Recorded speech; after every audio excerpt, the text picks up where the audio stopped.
Meus irmãos, é com muita alegria que desejo vos cumprimentá-los com a gloriosa paz do Senhor Jesus. Alegres estamos por termos recebido de Deus a oportunidade de estarmos mais uma vez em sua poderosa presença, crendo e acreditando piamente que foi o Espírito de Deus que nos trouxe a este lugar e já tem falado aos nossos corações de forma muito poderosa, patente e direcionada. Nós estamos em um ambiente que é muito propício ao poder libertador e que pode também mudar o que está nos nossos entornos e tem poder para alterar o que possa estar gerando aflição, angústia, inquietudes e perturbação em nosso espírito. E eu tenho uma palavra de Deus para ministrar-lhes. Você que trouxe a sua Bíblia, por favor, abra a sua Bíblia no livro do Êxodo, capítulo de número 13, versículos de número 17 e 18. Enquanto você folheia a sua Bíblia, gratidão ao Deus eterno pela vida do pastor Kelme, que está na frente desse trabalho e que nos confia a oportunidade de servir a noiva do Cordeiro. Deus continue abençoando o pastor Kelme, toda a sua família e ministério. Pastor Samuel, Deus abençoe. Todos os pastores que me ladeiam, Deus os abençoe grandemente. E a minha eterna namorada, quase 12 anos me suportando, eu disse até a eternidade, amor. Lá em casa, papai sempre foi rígido com relação aos princípios inegociáveis. E que Deus nos permita adentrar a eternidade. É uma bênção na minha vida, uma mulher de Deus, de um caráter ilibado, e que tem sido a base sustentável também do meu ministério. Deus abençoe. Queridos, sem mais delongas, façamos a leitura. Diz-nos assim: e aconteceu que quando Faraó havia deixado o povo ir, Deus não o conduziu pelo caminho da terra dos filisteus, embora esse fosse perto, porque Deus disse: para que porventura o povo não se arrependa, vendo a guerra, e volte para o Egito. Mas Deus fez o povo rodear pelo caminho do deserto, do Mar Vermelho, e os filhos de Israel subiram armados da terra do Egito. E você pode tomar os vossos assentos, glorificando e bendizendo o nome de Jesus. Queridos meus irmãos, queridos de Deus, igreja do Senhor, esta oportunidade eu quero falar-lhes sobre o propósito de Deus no deserto. Nós somos conhecedores e sabedores de que Deus é um Deus que tem os seus caminhos estabelecidos. Deus, ele opera como quer. Deus faz o que lhe apraz. E Deus, ele tem as suas peculiaridades no que diz respeito às suas ações intencionais.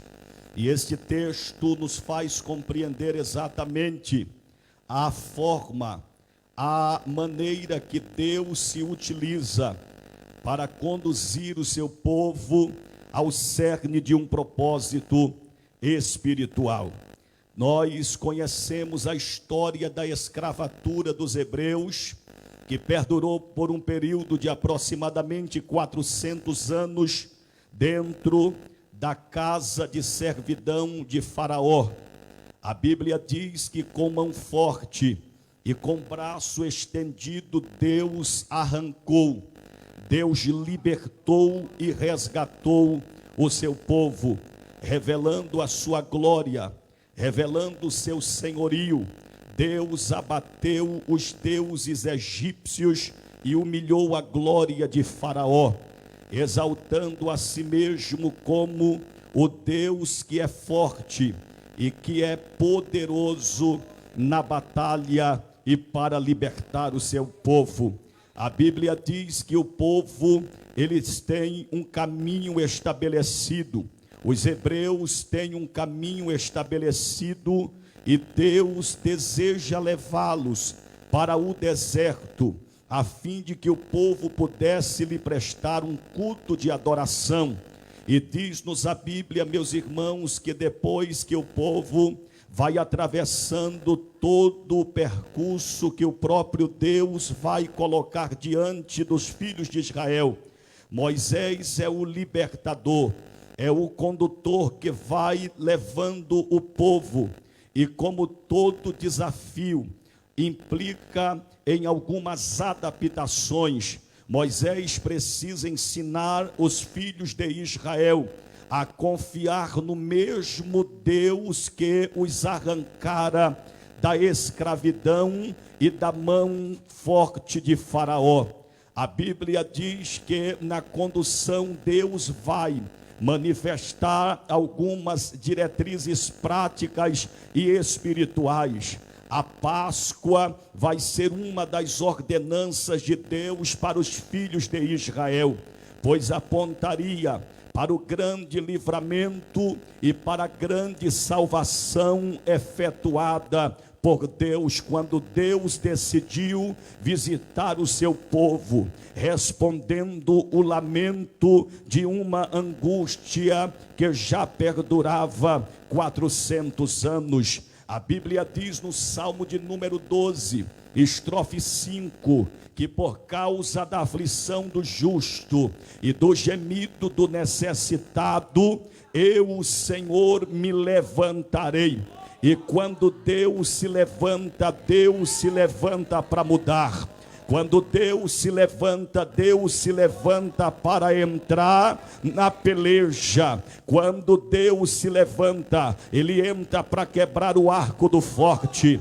Quando Deus se levanta, Ele entra para tirar do cativeiro, quebrar o cativeiro e trazer a salvação sobre o seu povo. Conforme cantou o salmista, que a salvação vem do Senhor.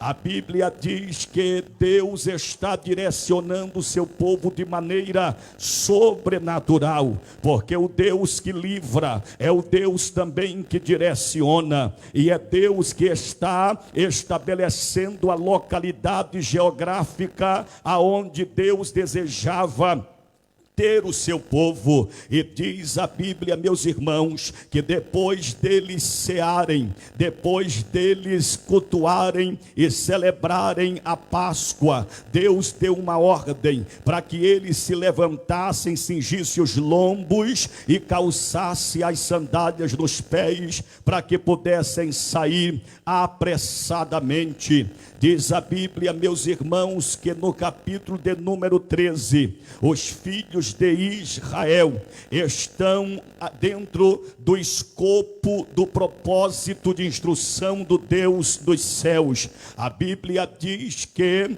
Deus vai analisar, e Deus, quando começa a escanear, mapear todo o caminho, Deus vai estabelecer, Deus vai mudar a rota dos filhos de Israel, porque Deus, ele sempre se antecede, Deus sempre se antevê a todos os movimentos daqueles que estão debaixo da nuvem norteadora do seu Espírito. E diz a Bíblia, meus irmãos, que Deus, considerando que o caminho pelos quais os filhos de Israel estavam indo daria nos termos geográficos da Filístia, e Deus, considerando que este caminho poderia representar perigo, retroação, retrocesso e derrota, a Bíblia Sagrada diz que, embora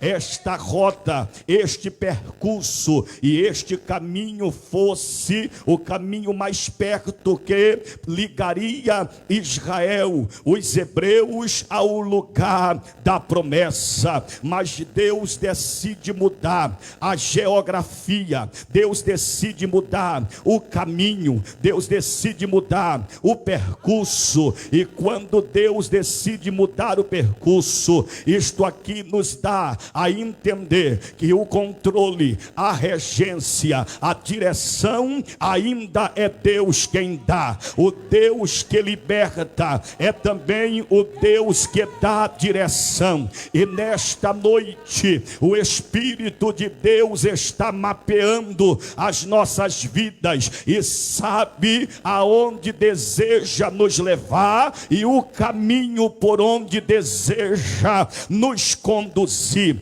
Deus decidiu mudar a logística da viagem. E se Deus decide mudar a logística da viagem, no primeiro momento parece até difícil o entendimento e a compreensão, porque o que é natural, o que é lógico, é que caminhemos em direção ao caminho que vai nos levar ao destino mais apressuradamente. Mas Deus, quando decide mudar o caminho, é melhor seguir o caminho de Deus. A Bíblia diz no Salmo 18, estrofe 30, que o caminho de Deus é perfeito. O caminho de Deus pode até ser demorado, mas é caminho de vitória. O caminho de Deus pode até ser contraditório à nossa logística e ao nosso plano de viagem, mas Deus prefere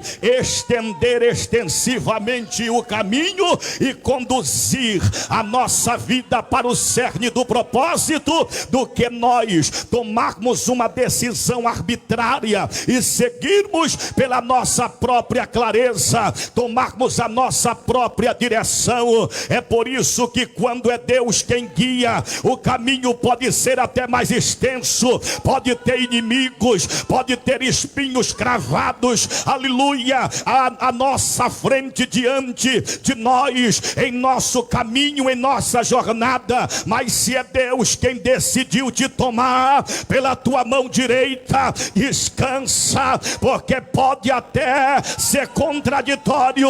O caminho com Deus, ele tem desafios, mas tem nuvem para se colocar sobre a nossa cabeça e nos dá proteção no caminho. E quando Deus muda, Deus não está preocupado se a gente vai entender o processo da mudança ou não. Deus quer que entremos, continuemos debaixo de uma direção. E caminhar com Deus é ter a certeza de que Deus, ele sabe o que está fazendo. Nós nunca sabemos nem mesmo qual será o nosso próprio passo, mas Deus já preparou, Deus, ele já determinou. E diz a Bíblia que o caminho que daria nos termos dos filisteus era muito mais próximo, economizaria tempo, economizaria energia e esforço. E a pergunta retórica que nós fazemos ao texto é a seguinte: se o caminho que daria para os termos dos filisteus era muito mais perto, porque Deus muda o percurso? Porque tem horas que Deus precisa mudar o percurso da nossa história, porque tem coisas que nós poderíamos até acelerá-las, mas Deus está dizendo: o processo comigo é mais demorado, mas enquanto o processo está acontecendo, eu estou lhe projetando, eu estou lhe amadurecendo, eu estou lhe dando estrutura, eu estou lhe dando robustez espiritual. É mais demorado porque Deus não tem pressa em nos moldar. Se Deus precisa, eu vou profetizar, se Deus precisar mudar a rota e alterar o caminho, Deus vai mudar a rota, Deus vai mudar o caminho, porque quanto mais tempo nós estivermos na direção de Deus, Deus nunca vai nos permitir de sair do mapa da obediência. Oh glória, eu preciso proclamar esta verdade, porque tem gente que entrou aqui, não está entendendo, porque o processo do caminho está tão demorado. É Deus preparando o teu espírito para liberar sobre a tua estrutura o que já está preparado. Caminhe mais um pouco, ande mais um pouco, porque enquanto você está andando, ainda que de modo cadenciado, Deus está dizendo: está avançando, está progredindo. Até aqui nos ajudou o Senhor. Levante a sua mão se você puder, e não lhe constranger. Quem está com você no caminho vai garantir a sobrevivência da tua vida, vai manter de pé vai manter de pé a estrutura da sua família. O inimigo disse: não aguenta, a pressão aumentou, as forças se esvaíram, o nível de exaustidão chegou. Mas Jeová está dizendo: quem está te conduzindo não só tem poder para te sustentar no caminho, mas vai te manter, porque quem anda com Deus, os céus nunca vai negar, pastor Kelme, recursos necessários para a caminhada. Quem anda com Deus pode ficar tranquilo, porque tem água, tem pão para comer. Deus vai dar a força necessária para você poder chegar, e chegar com estrutura. O inferno pensou que você não teria esta capacidade, mas no caminho Deus, Ele nos prepara.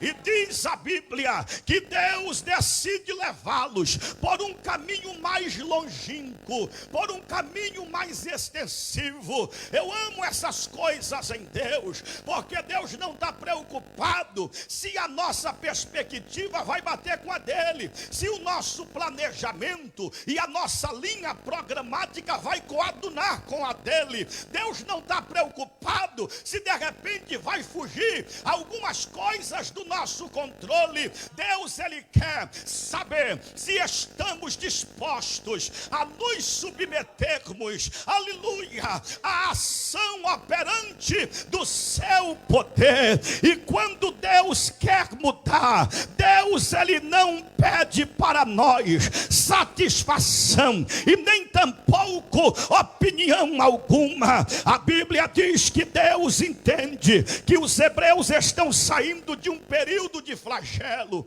estão fragilizados, estão ainda procurando se adequar a uma nova realidade com Deus. E diz a Bíblia que Deus propositalmente indica para os filhos de Israel, sobre a liderança de Moisés: vai por outro caminho, aleluia, porque se os filhos de Israel eles forem pelo caminho mais perto, eles não estão preparados para ver as guerras sangrentas, e possa ser que eles retrocedam, porque quando não se tem estrutura, qualquer coisa nos amedronta, qualquer coisa nos amordaça, qualquer coisa nos afugenta, qualquer coisa nos manieta. Mas depois que Deus desenvolve a estrutura, aí a gente está pronto para enfrentar a batalha, para enfrentar o inimigo, para enfrentar as astutas ciladas do inferno, no poder e na autoridade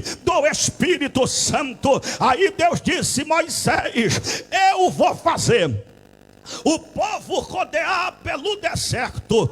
Eu vou levar o povo por um caminho, e este caminho é o deserto. Eu começo a pregar aqui, já caminho para concluir a mensagem. A Bíblia diz que o lugar é definido por Deus. O lugar é um deserto. Quem aqui escolheria entrar no deserto por escolha própria? Mas eu vim nesta noite, pelo poder da pela iluminação da palavra, dizer a vocês que Deus tem um deserto preparado para nos inserir. É verdade que a nossa natureza, ela é costumais, ela reluta, e nós nunca colocaríamos na nossa agenda o deserto, mas Deus sempre tem um deserto preparatório. Diz a Bíblia que Deus vai conduzir os filhos de Israel para o deserto, e o deserto é o lugar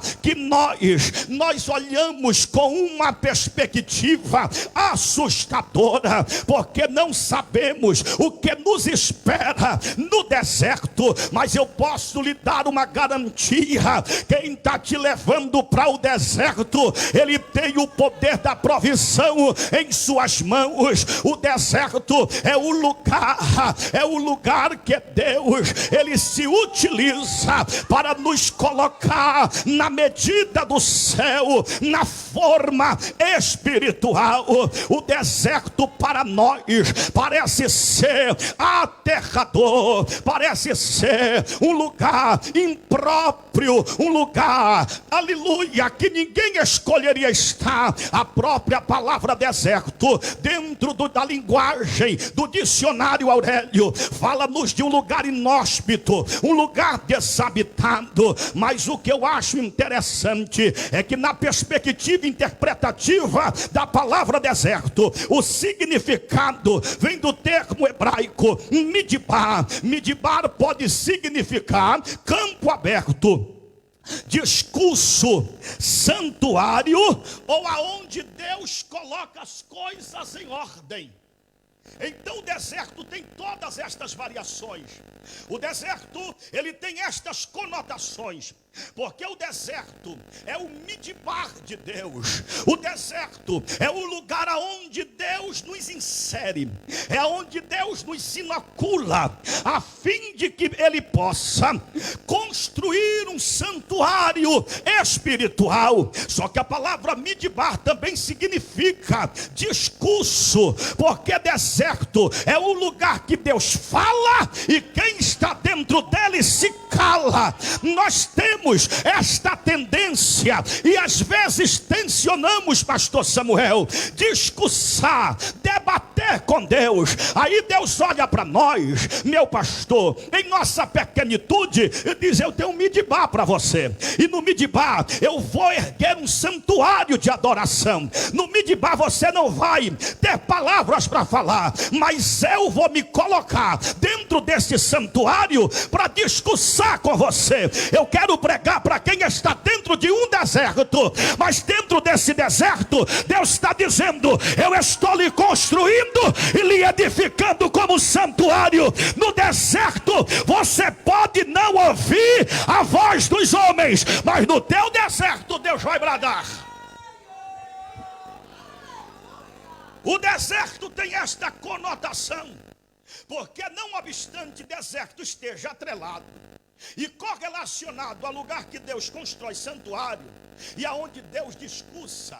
E é interessante que no deserto o homem não tem palavras, mas as palavras de Deus fluem de modo tão abundante e poderoso, que até quem tinha dificuldade para sentar para ouvir, no deserto tem que ser desconstruído de todo orgulho, de toda empáfia, de toda prepotência, de toda soberba. O deserto é este lugar aonde Deus, ele nos trata de modo muito cirúrgico. Se nós pudéssemos, nós fugiríamos do deserto, mas Deus já escaneou, Deus já mapeou, Deus já esquadrinhou e determinou que dentro do teu percurso existencial tem um deserto para passar. E diz a Bíblia Sagrada que Deus os está levando para o deserto, porque no deserto Deus coloca as coisas em ordem. No deserto, quem pensa que sabia, agora o deserto vai revelar que ele não sabe absolutamente nada. No deserto a gente entra cheio de achismo, mas depois que a gente tem um encontro com Deus, Deus no deserto começa a colocar as coisas em ordens. E Deus é maravilhoso, porque o deserto é exatamente o lugar próprio, adequado, propício, para que Deus possa manifestar as suas diretrizes, o seu propósito e a compreensão no que diz respeito àquilo que ele deseja realizar em nós. No deserto a gente entra por cima para aprender o que é humildade e sair por baixo. Oh glória! No deserto a gente entra pensando que sabe de tudo, mas Deus nos faz ver a nossa limitação, a nossa insuficiência. No deserto Deus nos faz experimentar um nível de comunhão alta. No deserto não tem amuletos, no deserto não tem amparato para que possamos nos apoiar, no deserto não tem apadrinhamento, no deserto é você e Deus, Deus e você, é Deus falando conosco, é Deus nos dando instruções e nos aperfeiçoando para aquilo que Ele está predisposto a fazer. Mas o deserto também representa os aspectos desafiadores da vida, porque a vida cristã longe está de ser uma colônia de férias. Vida cristã não tem nada a ver com Disneylândia. Tem gente que está pensando que vida cristã está pautada apenas em sucessos. Tem insucessos. Tem guerras que nós sairemos feridos. Tem batalhas que nós sairemos desmantelados dentro dela. Só que Deus, Ele nos ensina até quando nós sofremos algumas percas, porque a dinâmica do evangelho nem sempre é ganhar. Jesus disse que vai haver tempo que é necessário perder. Aquele que perde a sua alma, achá-la-á. Porque a máxima do evangelho nem sempre é vai dar tudo certo. Tem hora que dá errado. Tem hora que ao invés de impulsionar para frente, Deus está dizendo: voltem e acampem-se em Piairote. Tem horas que Deus está dizendo: é melhor retroceder para ganhar impulso.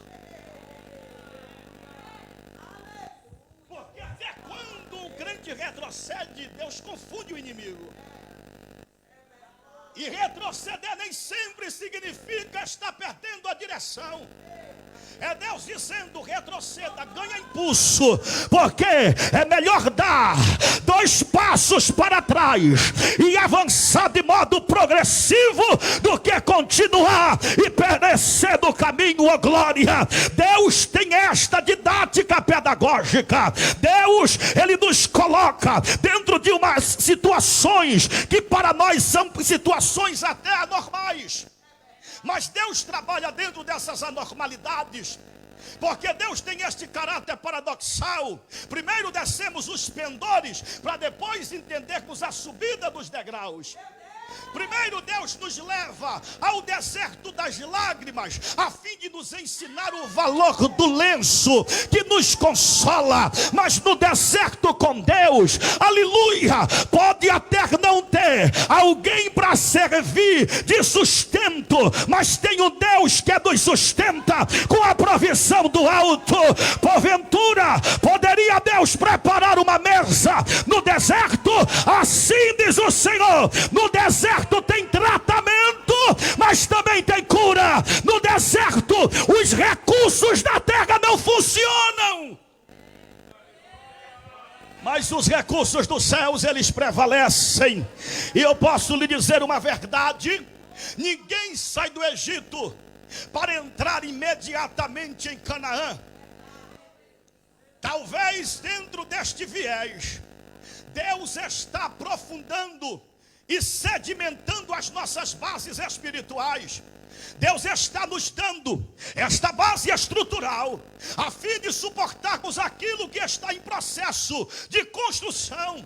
E eu posso lhes afirmar com toda assertividade, com toda a convicção e certeza, que nós somos um projeto, um potencial em construção. E Deus não tem pressa, porque ninguém chega no lugar do propósito da noite para o dia. Deus precisa gerar algumas marcas, porque marcas revelam testemunhos de sobrevivência. Talvez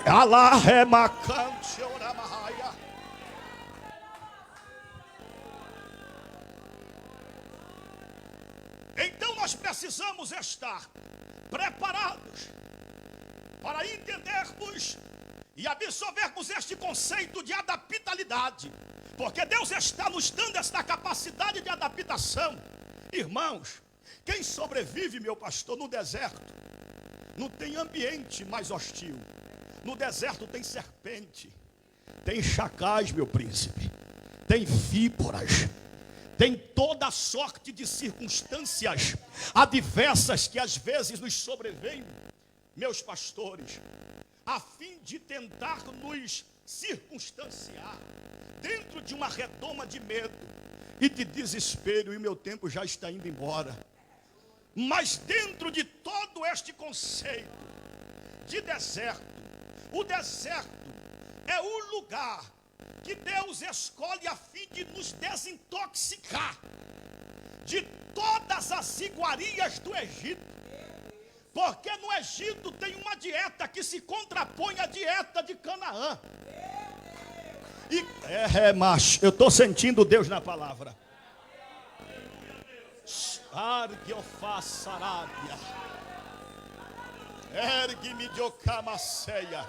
Você não vai morrer nesse deserto de dor. Você não vai morrer nesse deserto de desespero. Você não vai morrer nesse deserto inóspito. Você pode não estar assistindo pela plateia dos homens, mas o céu está assistindo você. Então entenda isto, que no percurso entre Egito e Canaã, inevitavelmente existem desertos. E o deserto é o lugar que Deus quer que estejamos. Deus sempre tem um deserto preparado para os seus filhos. E eu preciso dizer-lhes que ministérios gerados no deserto não proclamam fantasias. Tem gente que pensa que ministério e vocação é lobby. Tem gente que pensa que ministério é status.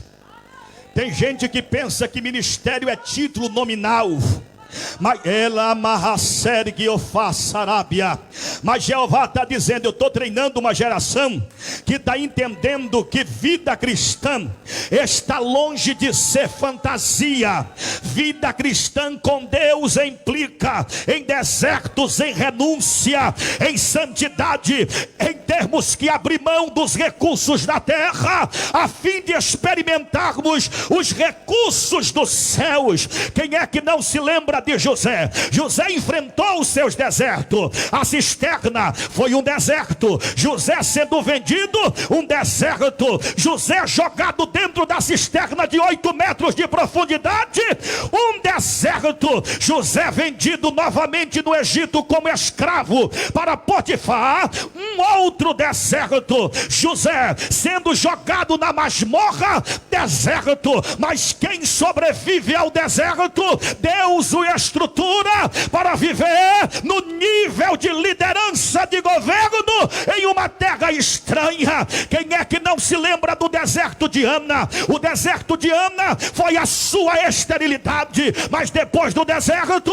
Ana vai cantar e vai glorificar o Deus que abriu a sua madre e lhe entregou Samuel. O deserto de Elias foi a perseguição de Jezabel, mas Elias experimentou, aleluia, o deserto do zimbro da caverna, mas viu que o céu ainda provê anjo para assar pão na brasa e dá água para beber. O deserto de Abraão maldição foi a incapacidade de ter filhos. Mas depois do deserto, olha Deus entregando riso para Abraão. O deserto de Davi foi a rejeição e o abandono atrás da malhada. Mas depois do deserto de Davi, olha Jeová direcionando Davi para o trono.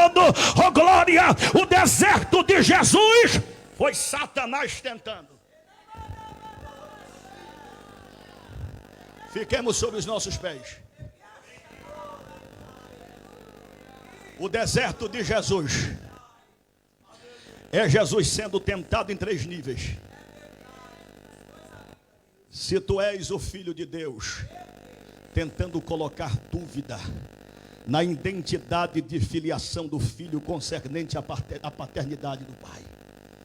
E Jesus disse: Satanás, eu vou lhe provar que para ser filho eu não preciso transformar pedras em pães, eu só preciso resistir à sua proposta. Jesus, ele é testado no 2º nível. Jesus é transportado, porque Satanás, ele não trabalha com condução. O Espírito conduz, mas Satanás transporta.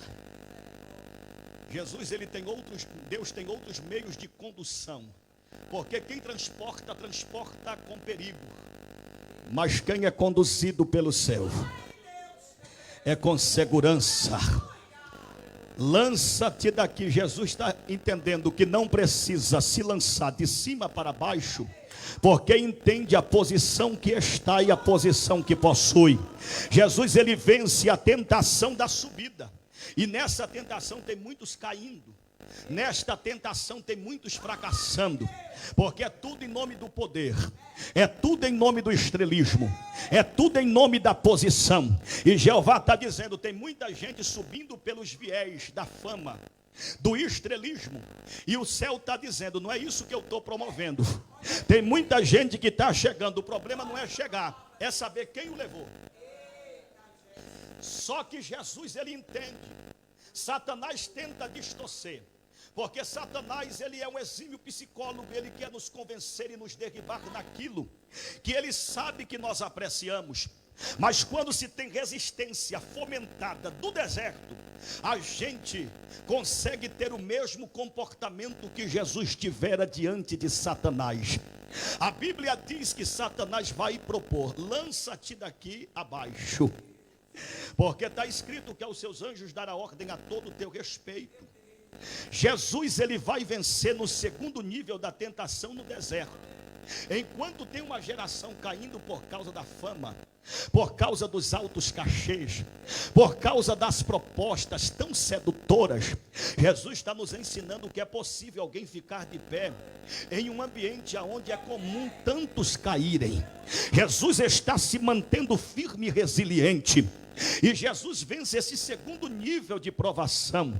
Aí Satanás diz: se você prostrado me adorares, eu vou lhe dar as glórias e os reinos deste mundo. Porque tudo que Satanás tem na terra, Satanás, ele oferece tudo que é terreno, porque tudo que é terreno tem validade, prazo de validade. Jesus nunca vai nos oferecer o que Satanás oferece. O que Jesus tem não é efêmero, não é passageiro, é eterno e vai perdurar pelos aiones dos aiones. Se Jesus sobreviveu no deserto, aí o Dr. Lucas é o único que dá o detalhe, e eu termino aqui, que depois do deserto, os anjos vieram e o serviram. Depois desse deserto, se você... levante as suas mãos que eu termino agora. Se você permanecer firme, vai ter mesa preparada. E você que tem glória, diga glória ao nome de Jesus.